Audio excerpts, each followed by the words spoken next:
जय गुरुजी। अथ श्री शिव महापुराण सप्तम्या वायव्य संहिता। अथ पंचविंशोऽध्यायः। वायु उवाच। ततः प्रदक्षिणीकृत्य पतिव्रता नियम्ब च वियोगार्तिं जगाम हिमवद्गिरिं तपः कृतवती पूर्वं देशे यस्मिन् सखी जने तमेव देशमवृणोत्त तपसे प्रणयात् पुनः ततः स्वपितरं दृष्ट्वा मातरं च तयोर्गृहे प्रणम्य वृतं विज्ञाप्य ताभ्यां चानुमता सती पुनस्तपोवनं गत्वा भूषणानि विसृज्य च स्नात्वा तपस्विनो वेषं कृत्वा परमपावनं संकल्प्य च महातीव्रं तपः परमदुश्चरं सदा मनसि सन्ध्याय भर्तुश्चरणपङ्कजं तमेव दक्षिणे लिङ्गे ध्यात्वा बाह्यविधानत त्रिसन्ध्यमभ्यर्चयन्ति वन्ये पुष्पे फलादिभिः स एव ब्रह्मणो मूर्तिम् आस्थाय तपसफलं प्रदास्यति ममेत्येवं नित्यं कृत्वा करो तप तथा तपश्चरन्ति तां काले बहुतिथे गते दृष्टः कश्चिन्महाव्याद्रो दुष्टभावादुपागमत् तथैवोपगतस्यापि तस्यतीव दुरात्मनः गात्रं चित्रार्पितमिव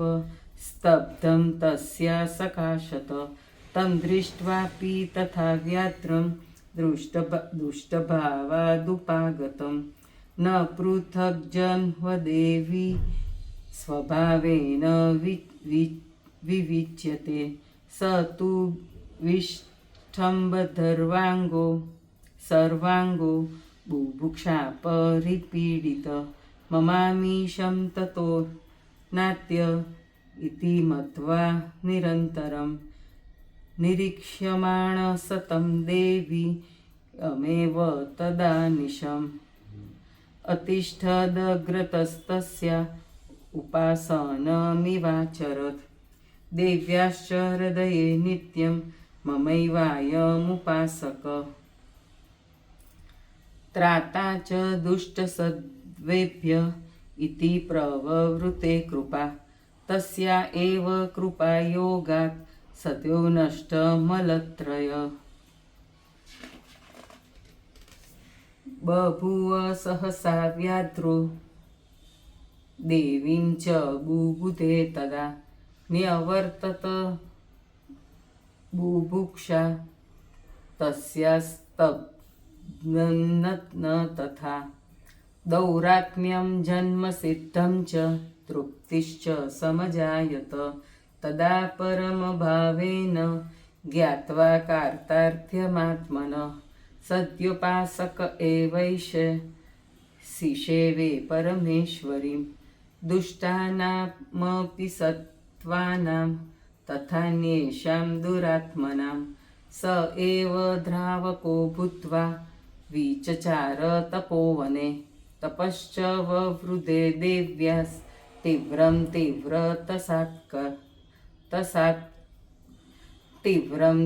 तीव्रतरात्मकं देवाश्च दैत्यनिर्बन्ध्यात् ब्रह्माणं शरणं गता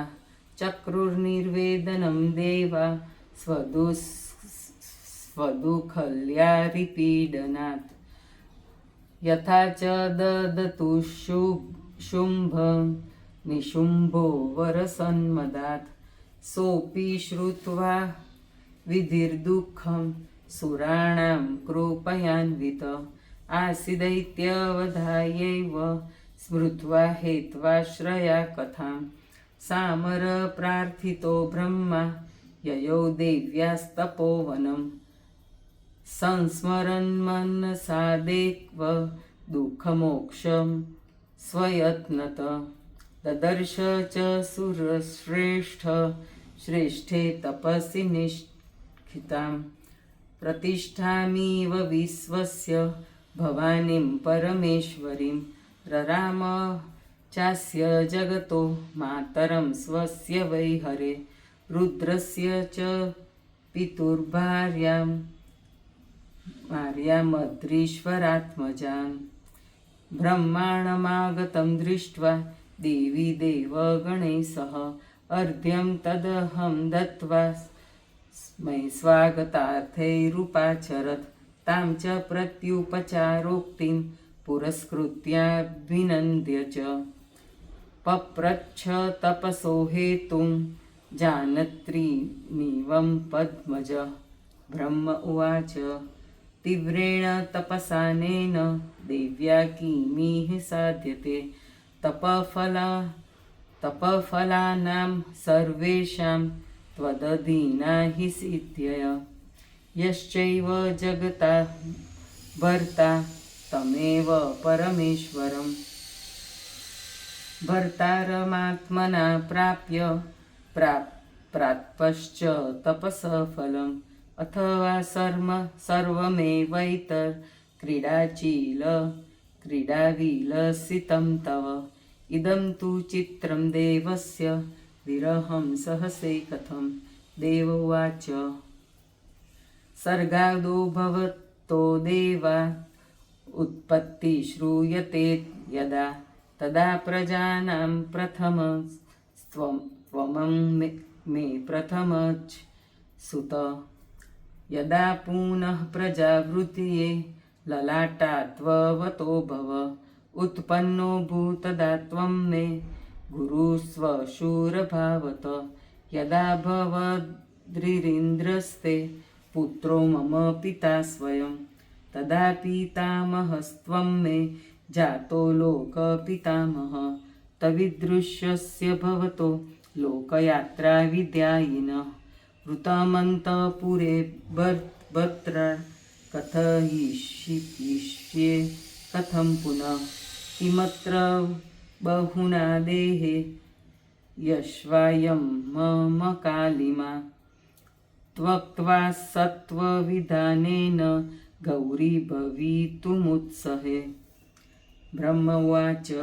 एतावता किमर्थेन दिवं देवी तपकृतं स्वेच्छैव किमपर्याप्ता क्रीडेयं हि तवेदृशि क्रीडापि च जगन्मातस्तव लोकहिताय वै अतो ममेष्टमनया फलं किमपि साध्यतां निशुम्भशुम्भनामानो दैत्यो दत्तवरो मया दृप्तो देवान् प्रबाधेते त्वतो लब्धस्तयोर्वध अलं विलम्बनेनात्र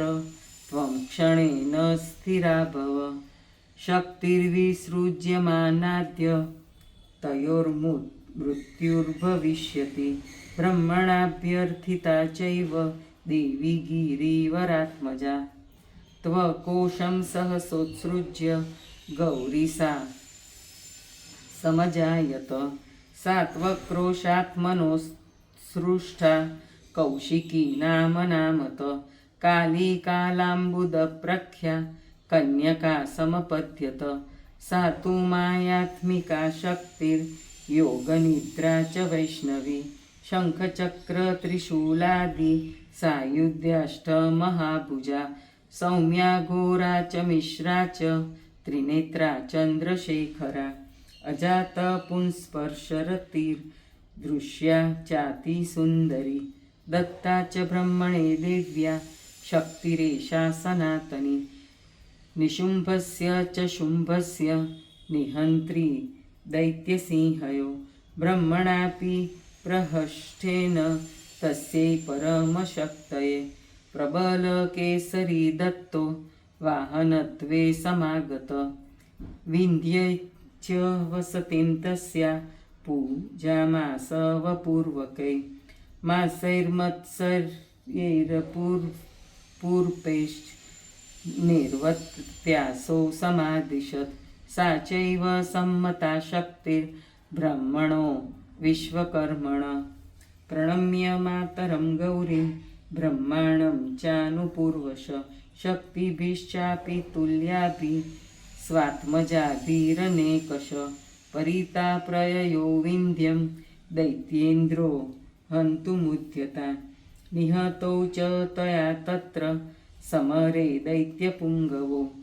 तद्वाणे कामबाणैश्च छिन्नभिन्नागमानसो तद्युद्वविस्तरश्चात्र न कृतोऽन्यत्र वर्णनात् ऊहनीयं परस्माच्च प्रस्तुतं वर्णयामिव। इति श्रीशिवमहापुराणे सप्तम्या वायवीयसंहितायां पूर्वभागे देवीगौरत्वप्राप्तिर्नाम 25 अध्यायः। जय गुरुजी।